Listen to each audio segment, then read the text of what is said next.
Mga ka-vibes, ibababa pa sa 49 na piso kada kilo ang maximum suggested retail price o MSRP para sa mga inaangkat na bigas simula Marso 1.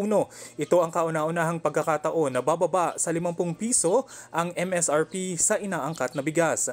Gayunpaman, nilinaw ng kalihim ng agrikultura na si Francisco Chu Laurel Jr. na hindi ito ipatutupad sa buong bansa. Sa halip, gagamitin ng ahensya ang mas tiyak na pamamaraan kung saan ipapataw lamang ang MSRP sa Metro Manila at iba pang urbanisadong lugar. Ayon sa kanya, nakikita sa maraming lalawigan na mas mababa na ang presyo ng inaangkat na bigas kumpara sa MSRP kaya't mas piling lugar lamang ang sasaklawin nito. Sa unang pagpapatupad, itinakda ang panimulang presyo sa 58 piso kada kilo kaya't bumaba na ito ng 9 piso kada kilo sa loob lamang ng mahigit isang buwan. DJ Joey Boy nag-uulat para sa GV Balita Express.